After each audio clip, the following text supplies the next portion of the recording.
साथियों, अगर अभी तक आपने हमारे चैनल सोशल जंग को सब्सक्राइब नहीं किया है तो सब्सक्राइब जरूर करें और बेल आइकन दबाना ना भूलें ताकि हर लेटेस्ट धमाकेदार खबरों की अपडेट आप तक पहुंचाई जा सके।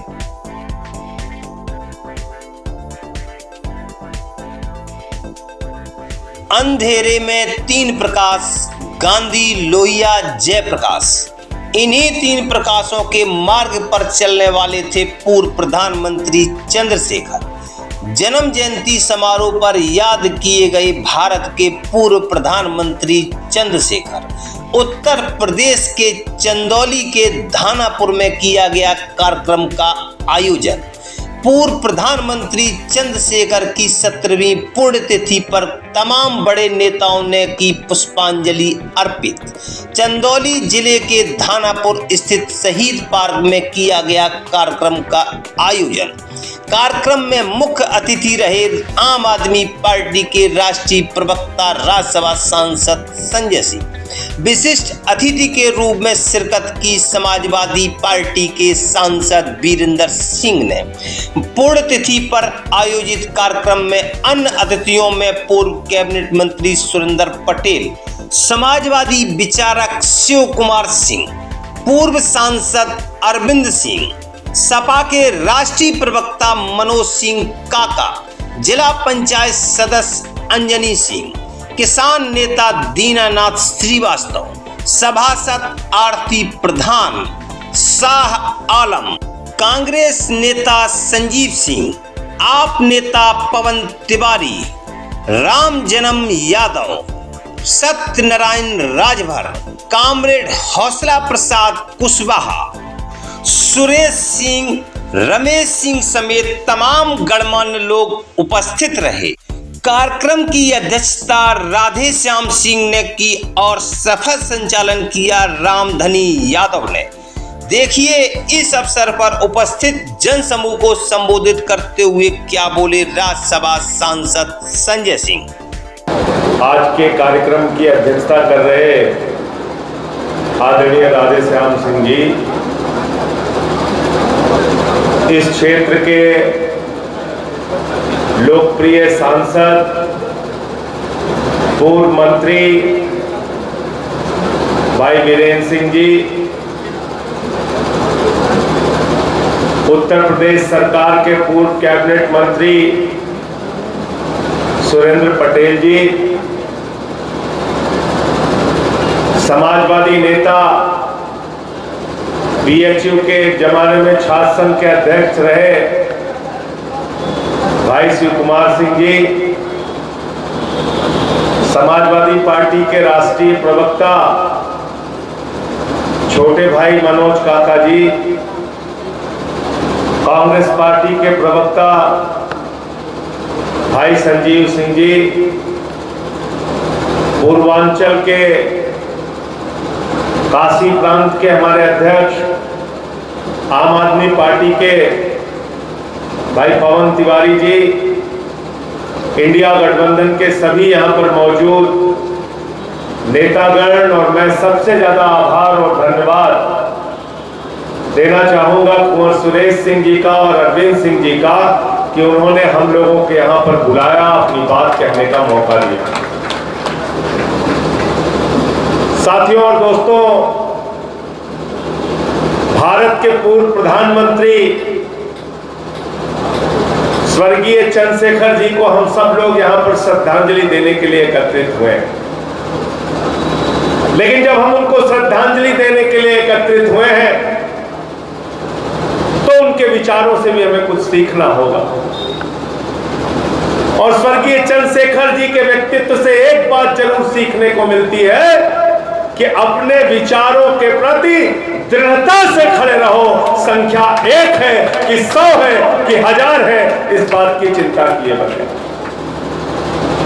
दृढ़ता से अपने विचारों के साथ खड़े रहो। सदन में जब भी बोले मजबूती के साथ अपनी आवाज उठाई। जब भी उन्होंने आवाज उठाई, धर्मनिरपेक्षता के लिए आवाज उठाई, समाजवाद के लिए आवाज उठाई, भाईचारे के लिए आवाज उठाई, हिंसा के खिलाफ आवाज उठाई, गांधीवाद के लिए आवाज उठाई, लोहियावाद के लिए आवाज उठाई, जयप्रकाश जी के विचारों के लिए आवाज उठाई। नारा हम लोग लगाते थे, अंधेरे में तीन प्रकाश, गांधी, लोहिया, जयप्रकाश। उस विचारों पर चंद्रशेखर जी चलते रहे। और समाजवादी विचारधारा क्या? समतामूलक, संपन्नता युक्त समाज की स्थापना। एक ऐसा समाज जिसमें गैर बिरादरी न हो, एक ऐसा समाज जहां पर भेदभाव ना हो, एक ऐसा समाज जहां छुआछूत ना हो। लेकिन बड़े अफसोस के साथ कहना पड़ रहा है कि आजादी के 77 साल के बाद भी समाजवादी पार्टी के राष्ट्रीय अध्यक्ष 5 साल उत्तर प्रदेश के मुख्यमंत्री रहते हैं अखिलेश यादव। जब अपना घर खाली करते हैं तो भारतीय जनता पार्टी के लोग गंगा जल से धुलने का काम करते हैं। उससे भी ज्यादा शर्मनाक घटना हुई, कन्नौज का चुनाव लड़ रहे थे, अपनी पत्नी के साथ पूजा करने मंदिर में चले गए तो उस मंदिर को भारतीय जनता पार्टी के लोगों ने गंगा जल से धुलने का काम किया। इस विचारधारा को मारना होगा, खत्म करना होगा, तभी समाजवाद की विचारधारा हिंदुस्तान में आएगी। ये कैसे लोग हैं? हमने देखा मध्य प्रदेश के अंदर एक आदिवासी युवक की तस्वीर, उसके सिर पर भारतीय जनता पार्टी का नेता पेशाब करता है। हमने देखा गुजरात के अंदर एक दलित बच्चे ने गेंद छू लिया, उसका अंगूठा काट दिया गया। आज भी 77 साल की आजादी के बाद दलित समाज का नौजवान घोड़ी पर बैठने के लिए संघर्ष करता है। हम कैसे समाज की स्थापना करना चाहते हैं? चंद्रशेखर जी के विचारों का समाज अगर बनाना है, डॉक्टर लोहिया के विचारों का समाज बनाना है, गांधी के विचारों का समाज बनाना है, तो ये गैर बिरादरी, ये भेदभाव, ये छुआछूत की राजनीति समाप्त करना होगा। यही चंद्रशेखर जी को हमारी सच्ची श्रद्धांजलि होगी, ऐसा मैं मानता हूं। आज भारत के प्रधानमंत्री जहां जाते हैं कहते हैं यहां से हमारा पुराना रिश्ता है। चीन जाएंगे कहेंगे चीन से रिश्ता है। जापान जाएंगे कहेंगे जापान से रिश्ता है।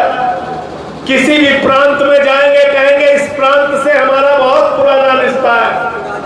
गलती हो गई, अगर आप लोगों ने बता दिया होता धानापुर शहीदों की धरती है तो मोदी जी का यहां से भी कोई ना कोई रिश्ता जरूर निकल आता। कैसी भाषा बोलते हैं भारत के प्रधानमंत्री, शर्म आती है। ये जनादेश जो 2024 पे जिस पे चर्चा आज हो रही है, भारत का 2024 का चुनाव कई घटनाओं का साक्षी रहा दोस्तों। लेकिन सबसे ज्यादा दुख और अफसोस इस बात का हुआ कि भारत के प्रधानमंत्री की भाषा का स्तर न्यूनतम स्तर पे गया। इतनी शर्मनाक भाषा का इस्तेमाल भारत का कोई प्रधानमंत्री इससे पहले नहीं किया होगा जितने निचले स्तर की भाषा का इस्तेमाल भारत के प्रधानमंत्री ने। क्या बोला उन्होंने? मुगल पे चर्चा की, मदरसे पे चर्चा की, मुसलमान पे चर्चा की, मछली पे चर्चा की, मटन पे चर्चा की, यहां तक कि मुजरा जैसे शब्द का इस्तेमाल भारत के प्रधानमंत्री ने किया। मुजरा जैसे शब्द का इस्तेमाल किया। मैं प्रधानमंत्री जी से कहना चाहता हूं, मां से मुजरा याद था, मुगल याद था, मुसलमान याद था, मछली याद था, मटन याद था। मां से महंगाई आपको याद नहीं आई, मां से मजदूर आपको याद नहीं आया, मां से मणिपुर आपको याद नहीं आया। 1 साल से मणिपुर जल रहा है और यही सवाल उठाने का गुनाह मैंने देश की संसद में किया था साथियों और दोस्तों। मैंने कहा मणिपुर चल रहा है, सरकार सदन में चर्चा कराए। एक कारगिल योद्धा की पत्नी को निवस्त करके वहां घुमाया गया था। मैं रात भर सो नहीं पाया था, विचलित था। दूसरे दिन सदन में कहा इस विषय पे चर्चा कराइए, मणिपुर में शांति की बहाली होनी चाहिए। मुझे सस्पेंड करके बाहर कर दिया। 11 महीने तक सस्पेंड रखा, नारा लगा दिया सदन में मोदी अडानी भाई भाई देश बेच के खाई मलाई। प्रधानमंत्री जी नाराज हो गए, नाराज हो गए, मुझे उठा के जेल में भेज दिया, 6 महीने जेल में रखा। जिस दिन मैंने निकला, और साथियों और दोस्तों 6 महीने जब तक मैं जेल में रहा, हर दिन यही सोचता रहा, जिस दिन भारत बाहर निकलूंगा, भारत के प्रधानमंत्री की और भारतीय जनता पार्टी की नफरत की राजनीति के खिलाफ मजबूती से आवाज उठाऊंगा। जिस दिन से निकला हूं, चुप नहीं बैठा, लगातार इनके खिलाफ बोल रहा हूं। आप जेल में डाल के हम लोगों की आवाज को रोक देंगे? आप सोचते हैं उत्पीड़न करके, मुकदमे लिख के, FIR लिख के हमारी आवाज को रोक देंगे? ये होने वाला नहीं है। 6 महीने नहीं, पूरी जिंदगी भी आप जेल में रखेंगे, तब भी तुम्हारी नफरत की राजनीति के खिलाफ लड़ता रहूंगा, चुप होने वाले नहीं। ये 2024 का चुनाव इस बात का भी संदेश देता है, साथियों और दोस्तों, भारत के संविधान को खत्म करने की योजना बनाई जा रही थी।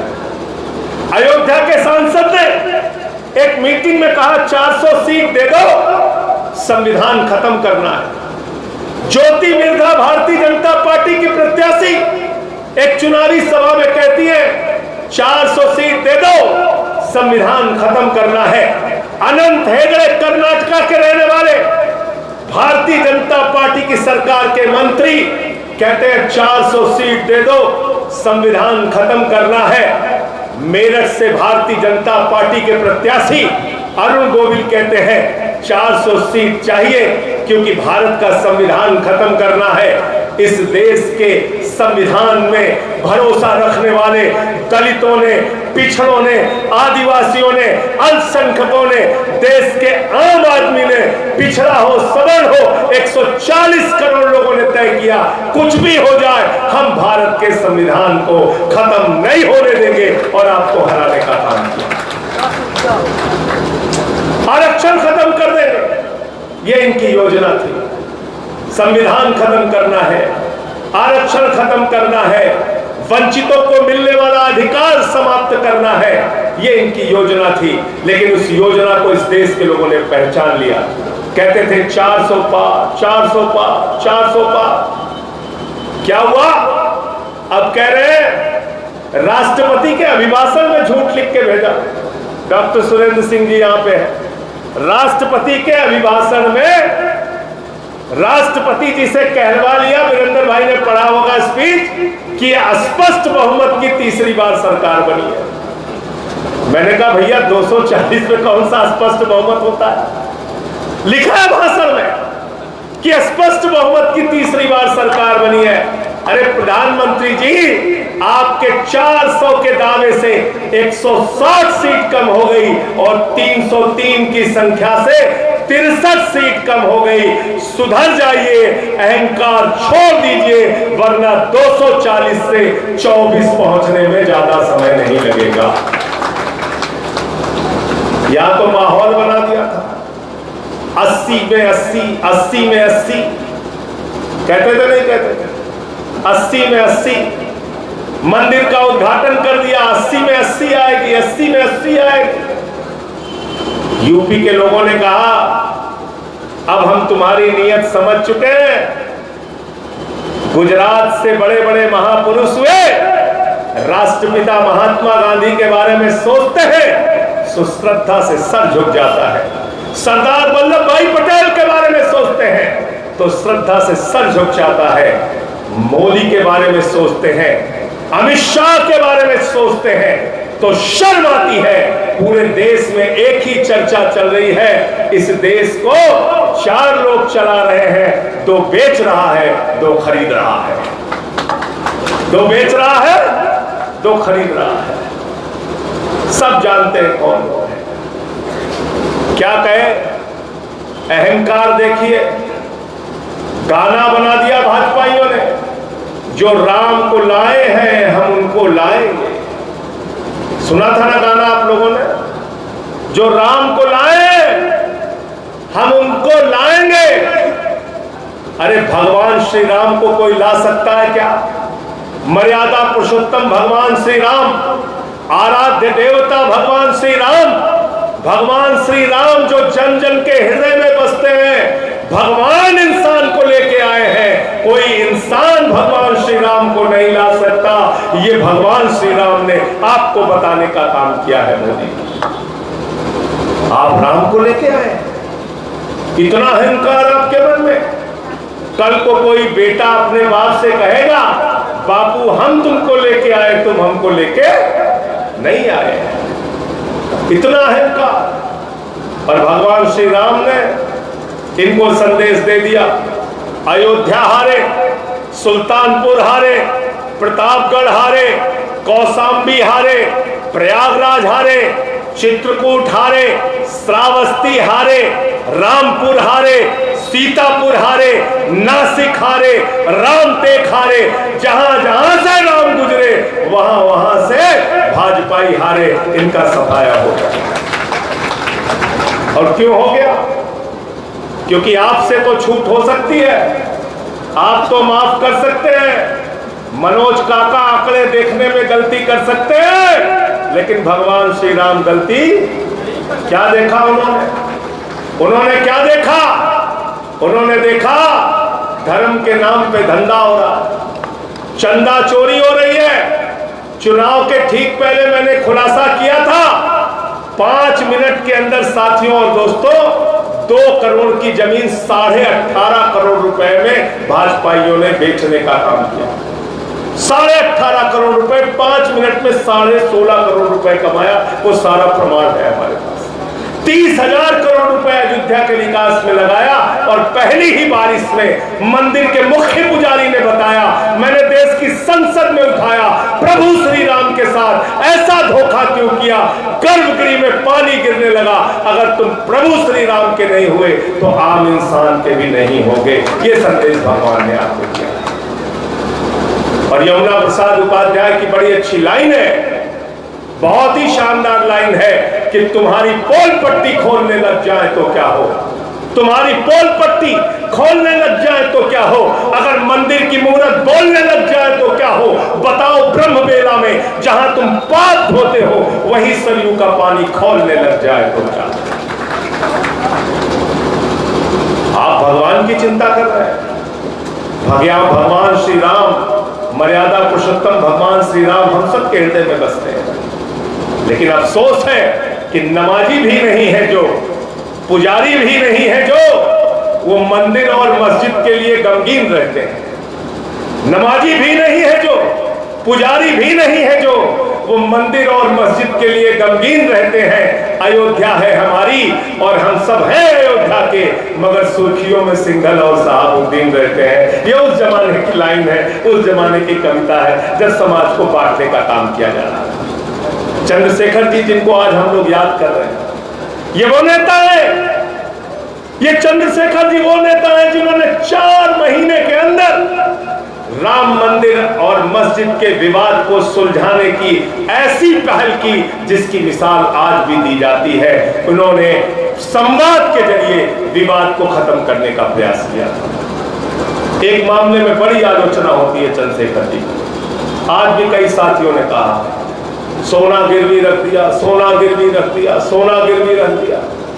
किस परिस्थिति में चंद्रशेखर जी को सरकार चलाने का मौका मिला?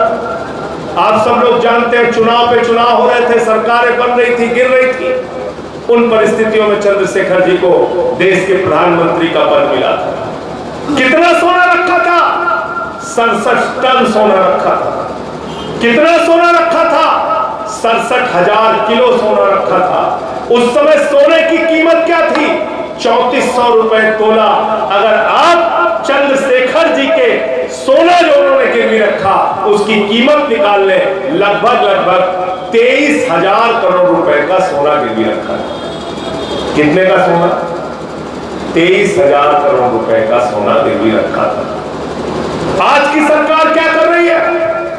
आपसे कहा गया मंगलसूत्र लेके भाग जाएंगे, तुम्हारी भैंस खोल के चले जाएंगे, तुम्हारी पानी की टोटी चुरा लेंगे, तुम्हारी बिजली चुरा लेंगे, क्या क्या बकवास इस चुनाव के अंदर की गई। मैं आपसे पूछना चाहता हूं, बताओ आपका पैसा लेकर कौन भाग रहा है? जितना पैसा, जितना सोना गिरवी रखकर प्रधानमंत्री ने देश की अर्थव्यवस्था को उस समय ठीक करने का काम किया था चंद्रशेखर जी ने, उतना पैसा अकेले नीरव मोदी लेके भाग गया। भाग गया कि नहीं भाग गया बताओ? कितना लेके भाग गया? 20,000 करोड़। विजय माल्या कितना लेके भाग गया? 10,000 करोड़। नितिन संदेशरा कितना लेके भाग गया? 6,000 करोड़। ललित मोदी कितना लेके भाग गया? 3,000 करोड़। 3,000 करोड़। भाई वीरेंद्र सिंह जी ने कहा 82 करोड़ लोगों को 5 किलो राशन दिया जाता है। मैं पूछना चाहता हूं भारत के प्रधानमंत्री से, इस देश के 82 करोड़ लोगों को तुम 5 किलो राशन की लाइन में खड़ा करते हो, और तुम्हारा दोस्त जो अडानी है उसको कोयला दे दिया, बिजली दे दिया, पानी दे दिया, एजुकेशन दे दिया, हेल्थ दे दिया, पोर्ट दे दिया, एयरपोर्ट दे दिया, रेलवे दे दिया, शेल दे दिया, पूरा हिंदुस्तान एक आदमी को दे दिया। आपकी संपत्ति कौन लूट रहा है? 140 करोड़ लोगों की संपत्ति कौन लूट रहा है? भारत माता की संपत्ति कौन लूट रहा है? नरेंद्र मोदी के चंद दोस्त भारत माता की संपत्ति को लूटने का काम कर रहे हैं। ये खुली किताब की तरह सामने है, ये किसी से छिपा नहीं है। 16 लाख करोड़ रुपए की चर्चा हुई। 16 लाख करोड़ रुपए चंद पूंजीपतियों का माफ किया गया। एक बैंक की स्कीम निकाली है प्रधानमंत्री जी ने, क्या? Bank settlement. क्या स्कीम है वो? Bank settlement. आप लोग पूर्वांचल के लोग हो, चंदौली के लोग हो, धानापुर के सिपाही हो, आपको देश की आर्थिक हालात के बारे में पता होना चाहिए। आपको मालूम है वो बैंक सेटलमेंट के नाम पे क्या किया? बैंकों में जो बड़े बड़े पूंजीपतियों का, बड़े बड़ी कंपनियों का कर्जा बाकी है, उसका सेटलमेंट करेंगे और उसको नाम दिया हेयर कट करेंगे। थोड़ा थोड़ा माफ करेंगे, थोड़ा थोड़ा माफ करेंगे। माफ कितना किया? माफ कितना किया मालूम है आपको? 5 लाख करोड़ रुपए के कर्जे में से 3,53,000 करोड़ रुपए माफ कर दिया। 43 कंपनियों का, ये संसद के अंदर सरकार का जवाब है, मैं अपनी तरफ से नहीं बोल रहा हूं। 43 कंपनियों का 3,53,000 करोड़ रुपए इस सरकार ने माफ कर दिया। ये हो रहा है आपके साथ। आपके बच्चों की नौकरी के लिए सरकार के पास पैसा नहीं है। किसान को फसल का दाम देने के लिए सरकार के पास पैसा नहीं है। आपके गांव की सड़क बनाने के लिए सरकार के पास पैसा नहीं है। आपको बिजली फ्री देने के लिए, पानी फ्री देने के लिए सरकार के पास पैसा नहीं है। आपकी सेना, आपका गौरव, आपकी सुरक्षा के लिए सरकार के पास पैसा नहीं है। सरकार से कहो ये अग्निवीर योजना तो वापस ले लो, कहते हैं हमारे पास तनख्वाह देने की पैसा नहीं है। मुझे शर्म आती है, भारत माता की सीमा के साथ गद्दारी करने का काम भारत के प्रधानमंत्री ने किया है। ये अग्निवीर योजना लाके 4 साल पर भारत की सेना को ठेके पर नहीं रखा जा सकता। ये हमारी भारत की सेना के साथ गद्दारी है। मैं ये कहना चाहता हूं, अग्निवीर योजना बहुत ही खतरनाक योजना है। 17 साल में एक नौजवान सेना में जाएगा, 21 साल में रिटायर हो जाएगा। मोदी जी, अगर चंदौली का नौजवान 21 साल में रिटायर हो जाएगा, हमको 4 साल की नौकरी देते हो, कहते हो रिटायर होके घर बैठ जाओ। 73 साल में तीसरा मौका तुमको क्यों मिलना चाहिए भाई बताओ? तुम भी रिटायर होके जाओ, तुम भी रिटायर होके जाओ। 73 साल में आपको तीसरा मौका क्यों मिलना चाहिए? ये सारे सवाल हैं जो हम लोगों को पूछना चाहिए। ये सारे सवाल हैं जो आज चंद्रशेखर जी होते तो शायद जरूर पूछते।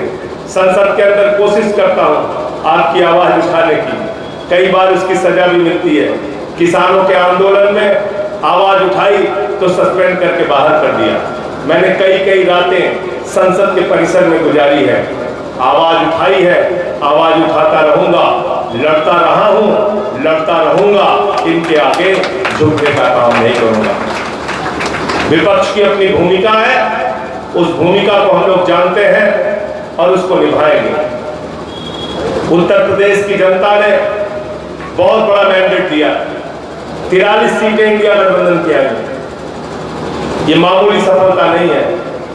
43 सीटें आई हैं और आज लोकतंत्र का जिस तरीके से गला घोटा जा रहा है 2024 के जनादेश में, उसका भी उत्तर मिला है।